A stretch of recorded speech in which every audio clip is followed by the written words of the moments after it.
My name's Anthony Pasquarello. I topped Yu-Gi-Oh! Nationals in 2011 and 3 YCSs back-to-back in 2012. Although I stopped playing in 2013, I've rediscovered my passion for the game through older formats and love sharing ideas about how to play. This is Yu-Gi-Oh! Masterclass. I'm by no means a Yu-Gi-Oh! Master.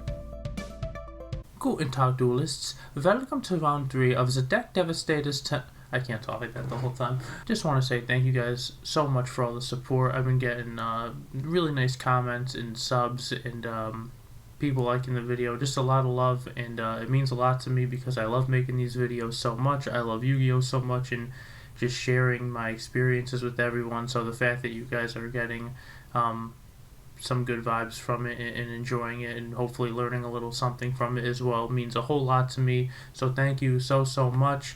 If you guys aren't subscribed, please consider it. It means a lot to me. And so we're going to jump into this one, and I think it's going to be a quick one because, well, you'll see. So here we go. Round 3, we could see what is to come, unfortunately. Now, the thing about Edison format, and there are a few formats like this in Yu-Gi-Oh! Some more than others, but I feel like Edison has a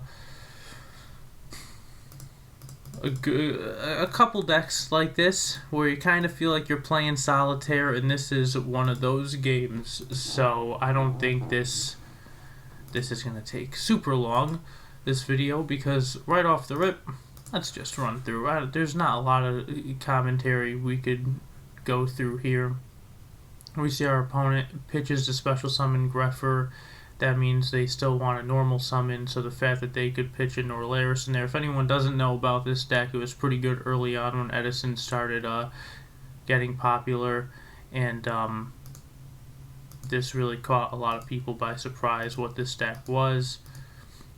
What it is you get Sky Scourge Norleras in the graveyard, and then you get Phantom of Chaos to remove it and use its effect. Pay 1,000 life points to send all cards in both players' hands and field to the graveyard, and then you draw a card.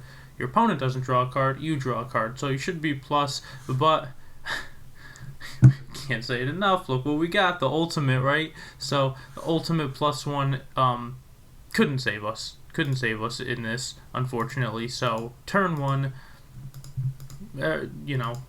everything's gone. He draws a card, and look at that. Even has the Red Eyes Wyvern to get this back next turn. So really almost perfect, right? For a Norleras deck, almost perfect. And perfect for us, MST. Could have brought this in attack mode and started swinging.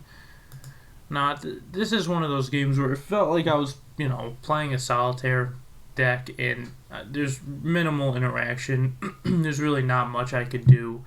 And it's just unfortunate, you gotta have a well-prepared side deck for a deck like this, and they're actually not doing too much. And now we're gonna try to thin the deck a little bit with our Swap Frog, and at this point, if they have Gores or Trag, I'm not, I'm playing, So they pass one turn, they don't do much. Then following turn, they remove Red Eyes, bring out, Red Eyes Wyvern, bring that out. But we have Ryza now.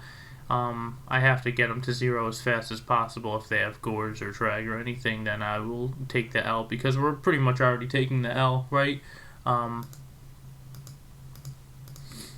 They summon Greffer. Now, actually, at this point, we're not looking awful, unless they have a 1 Dark Creator, which is a pretty damn good card. And they send Plague Spreader. That's good. They're going to stack for Plague Spreader, and they got to go a little bit out of their way here to try to run over the field. Now we need a Monarch desperately. And now they Foolish, so they're not drawing the same card, and they're actually going to Foolish probably Red Eyes Wyvern, I assume, to get that going. If they play multiple. Yep, they sure do. And now, I mean, what are we going to do? Look what we've done, not summon the Ryza, or, there's just, they're putting the pressure on, and we draw another Ryza, which is just amazing, but is it going to be enough? We're able to get the Goyo and, Ryza off the field, and we're actually still, okay, well, he top decked that too, on top of having a Red Eyes Wyvern and this in the graveyard with a Dark Horse. but he top decks the Dark Creator, so now he's able to just do it without the Wyvern. And yeah, I mean, what am I gonna top deck? Pot of Avarice is with 5, and we need that Treeborn, but I'm like, at this point, you gotta just hope to draw a water monster, and I don't know what we could draw. Dark Dust Spirit, I think, is the only out.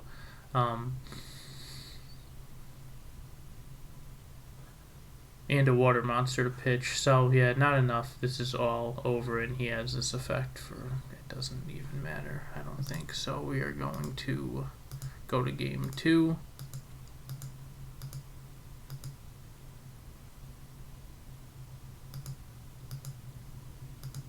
Bluff the Mirror Force, but there's nothing that's going to change about this. I mean, if he swings, that's game. If he swings with something smaller, I you know, bluff the Treg, but he still has cards to special summon, and he has the Wyvern engraved to remove if this is torrential or anything crazy, but he's not falling for any of that. So we put DD Crows in, and I'm not sure what else we put in here. If you guys want to see the deck list, it is in round 1 of all these videos, so I do a little deck profile and breakdown of everything, so you could find that there. Alright, game 2. Good opening hand. That's what you want to see. The magic 6th card, DD Crow. Made me a little nervous, wasn't in the opening hand, but that's ideally what you want to see. So, frog stuff, right? Treeborn. That's it. The Rhoda looks so funny, the way the text goes right off the card. Okay, they graph, they pitch. Dark Horse, they send Creator, they send Norleras. And I... See, alright, so here's a big thing I want to point out, and this is pretty... It's extremely important. I'm not sure how game-changing it is, but it's extremely important. I was under the impression this whole time that removing is part of the cost. Much like Destiny Hero Malicious, they activate Malicious and remove itself. You can't chain DD Crow, it's already removed. I was under the impression that Phantom of Chaos does that with Norleras, so you can't DD Crow it. So I figure right here, if he summons Phantom of Chaos, cost priority to remove this, I can't chain DD Crow, and now this really nice hand is dead. This happens games 2 and 3, so I forgot it happened game 2. I remember it happened game 3, but yeah, so now, if he does have Phantom of Chaos, 2 Lightning Vortex and Phantom of Chaos. He could have summoned this, called priority on this. I could have chained DD Crow. You could target 1 effect monster in your graveyard, colon, or semicolon. So, targeting is the first requirement. So we can chain DD Crow. So now he would have committed this to the board. We would have DD Crowed. He has 2 Lightning Vortex in his hands. We're still going to win this game, luckily, but huge know your rulings. I can't stress it enough, because you're not... Who knows when you're going to play a deck like this, and you got to know all the ins and outs, because this is a very cheeky deck, and this is a good player, and he's topped things before, and we don't want to give him anything for free. We want to make them work for every possible thing.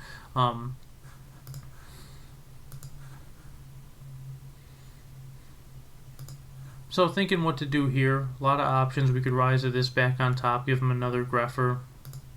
I don't think we want to do that right then. He's going to get another Norleras in there, in the grave, most likely. Lightning Vortex seems kind of funny. Maybe Rise a Book. I guess because we have the Book of Moon, right? I'm not so... Yeah, I guess we could Rise. That doesn't seem too bad at all. We have double Book. So the race to 8,000, if they drop Gores, we have the Vortex. I'm not setting up Duplock. All that stuff's out the window against this deck. This is a different beast, and I'm actually just going to pitch the Substitute, bring out the Swap Frog, bounce the Ryza back to my hand, and try to just spam that as much as possible. We do that still in main phase 1 so that we could swing for the most possible damage. They take a little bit of time trying to maybe get me off my attack with Ryza, but nothing's going to get me off my attack with Ryza, and we are going to just continue to do that. So They have Grepher, Phantom of Chaos, 2 Lightning Vortex. They summon the Greph, they attack. I book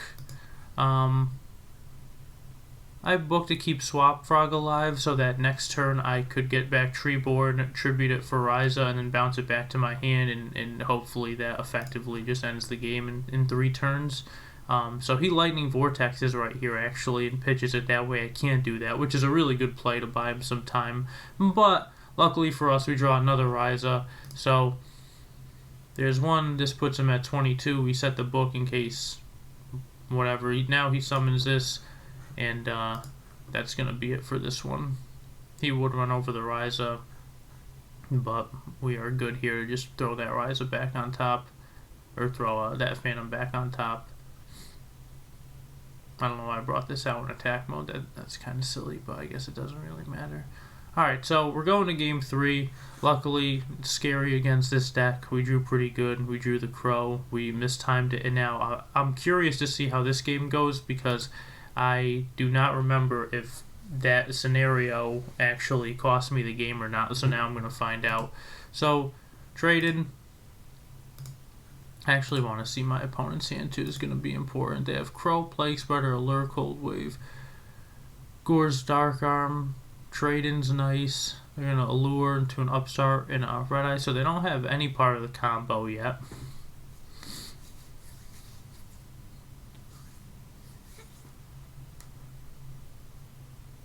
They're not looking super good right now.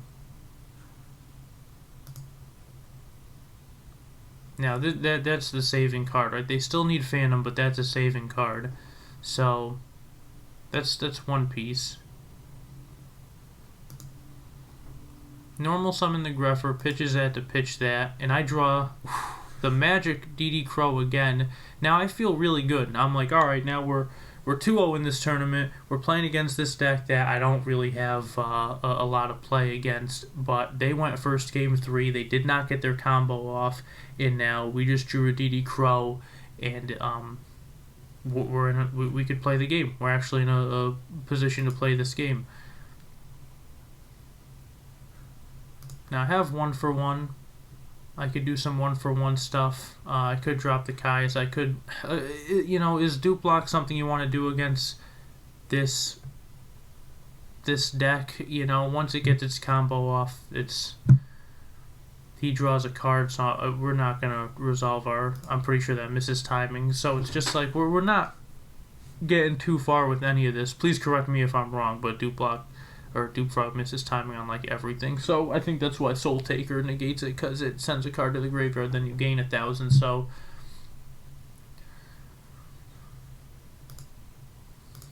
we're thinking we do 1-for-1 the Treeborn. We want to get both Treeborns in grave in case they do side deck in their DD Crows, excuse me, or anything like that.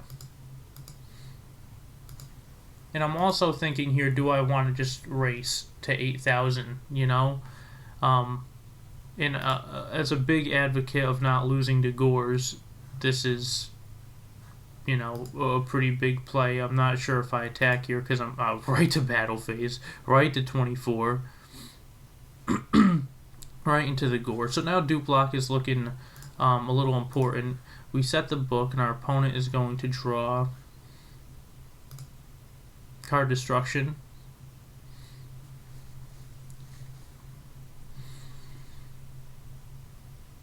Now they have Norleras, so they have 3 darks, perfect.